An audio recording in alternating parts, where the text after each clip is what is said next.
मेरे प्यारे दोस्तों, आज के वीडियो के अंदर मैं आपको एक बहुत ही अच्छा कानून बताने वाला हूं, एक बहुत ही महत्वपूर्ण फैसला बताने वाला हूं कि अगर कोई विवादित संपत्ति है या फिर बिना बंटवारे की कोई संपत्ति है या फिर उस संपत्ति का कोई केस कोर्ट के अंदर चल रहा है और फिर अगर किसी भी हिस्सेदार के द्वारा उस संपत्ति को बेच दिया गया है, तो ऐसे में नया कानून क्या कहता है, क्या बात इस फैसले के अंदर खई है, ये पूरी जानकारी इस वीडियो के अंदर मैं आपको बताने वाला हूं। आपके फायदे का वीडियो है, कहीं से वीडियो को स्किप नहीं करना है क्योंकि लेटेस्ट कानून है, 2024 के अंदर पास हुआ है, तो इसकी जानकारी आपको जानना बहुत ही जरूरी है। और इस चैनल को अभी तक सब्सक्राइब नहीं करे हैं तो पहले इसको सब्सक्राइब ही कर दीजिए और साथ में बेल आइकन को भी दबा दीजिए। तो चलिए शुरू करते हैं। तो वेलकम दोस्तों, मैं हूं आपका अपना एडवोकेट जितेंद्र। दोस्तों, आजकल संपत्ति यानी कि प्रॉपर्टी के विवादों के अंदर लालच बहुत ज्यादा लोगों के अंदर देखने को मिलता है। यानी कि लालच के आधार पे जो प्रॉपर्टी यानी कि संपत्ति के मामले हैं वो कोर्ट तक पहुंच जाते हैं।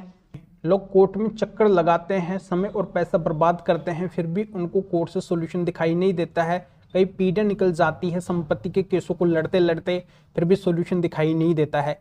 पुलिस के भी चक्कर लगाते हैं, हर जगह से उनको हार का सामना करना पड़ता है। यहाँ पे मैं दोनों ही साइड की बात कर रहा हूँ, यानी कि जिसके द्वारा कोर्ट के अंदर केस डाला जाता है या फिर पुलिस के अंदर कंप्लेंट डाली जाती है तो उसकी भी मैं बात कर रहा हूँ, और जिसके खिलाफ उसने कंप्लेंट डाली है या फिर कोर्ट के अंदर केस डाला है उनकी भी मैं बात कर रहा हूँ। यानी कि सॉल्यूशन दोनों में से किसी भी पार्टी को दिखाई नहीं देता है, बस दोनों का समय बर्बाद होता है। जैसे लालच इस तरीके से कई लोगों का प्रॉपर्टी यानी कि संपत्ति के ऊपर देखने को मिलता है कि जैसे कोई किसी संपत्ति के ऊपर रहने के लिए आया है, जैसे कोई रेंट के ऊपर रहने के लिए आया है या फिर वैसे कोई रहने के लिए आया है, तो जैसे ही वो लोग वहाँ पे रहने लगते हैं तो वो सोचते हैं कि यहाँ पे मुझे रहते हुए काफ़ी समय हो गया है, क्यों ना मैं इस संपत्ति के ऊपर कब्जा ही कर दूँ। तो कब्जा कर लेते हैं और वहाँ से हटने का नाम नहीं लेते हैं। तो जो प्रॉपर्टी के असली ओनर है, रियल ओनर है, उनके द्वारा कोर्ट के अंदर केस फाइल किया जाता है या फिर जो कब्जाधारी है उसके द्वारा भी केस फाइल कर दिया जाता है। प्रतिकूल कब्जे के आधार पर वो उस प्रॉपर्टी का मालिक बनना चाहता है। तो ऐसे में दोनों ही साइड से केस वगैरह है जो चलते रहते हैं। तो जो भी विवाद हुआ ये किस कारण हुआ? लालच की वजह से हुआ।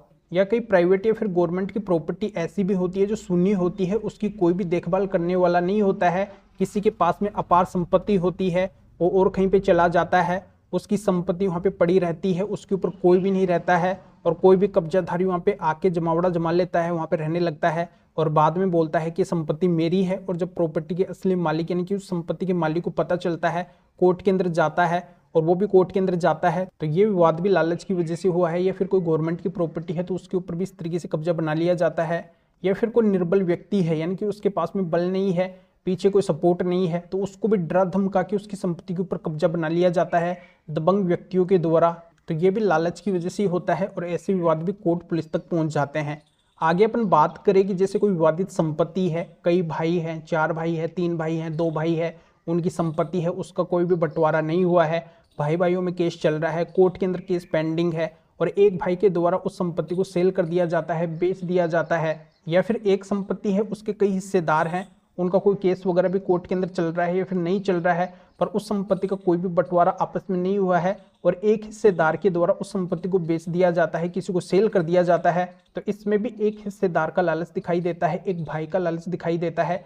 तो यहाँ पे इसी के ऊपर एक कानून आया है कि ऐसी कोई विवादित संपत्ति है, उसका कोई भी बंटवारा नहीं हुआ है या फिर उस संपत्ति का कोई केस कोर्ट के अंदर चल रहा है, वो केस अगर अभी पेंडिंग सिचुएशन के अंदर है और एक हिस्सेदार या फिर एक भाई के द्वारा या फिर एक बहन के द्वारा उस संपत्ति को किसी को बेच दिया जाता है, तो जिसको बेचा गया है, जिसने अपना पैसा खर्च किया है उस संपत्ति को खरीदने के लिए और उसको पता नहीं है कि संपत्ति के ऊपर कोई विवाद चल रहा है या फिर पता भी है, तब भी उसका उस संपत्ति के अंदर हिस्सा होगा। यानी कि इस जजमेंट, इस फैसले का यही कहना है कि जिसको भी वो संपत्ति बेची गई है उसको ये विशेष अधिकार मिला है कि पार्टीशन शूट यानी कि कोर्ट के अंदर अगर उस विवादित संपत्ति का कोई केस चल रहा है तो उसके अंदर उस संपत्ति के खरीदार को भी केस के अंदर पार्टी बनाया जाएगा।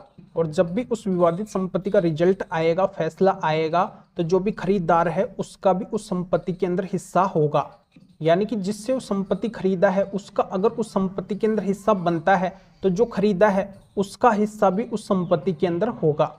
तो दोस्तों, जानकारी आपके अच्छे से समझ में आ गई होगी। अब ये लेटेस्ट कानून आया है 2024 के अंदर। तो दोस्तों, इस मैटर में फिर और किसी भी कानूनी मैटर में आप मेरे से अधिक जानकारी लेना चाहते हैं, मेरे से फ़ोन के ऊपर बात करना चाहते हैं, तो व्हाट्सएप पे मैसेज कीजिए, अपॉइंटमेंट बुक करवाइए। तो इस महत्वपूर्ण फैसले की डिटेल इस वीडियो के डिस्क्रिप्शन के अंदर दी गई है। अभी आप इस वीडियो को लाइक कर दीजिए और शेयर भी कर दीजिए, और लोगों तक भी जानकारी पहुंच सके। तो वीडियो देखने के लिए आप सभी का बहुत बहुत धन्यवाद।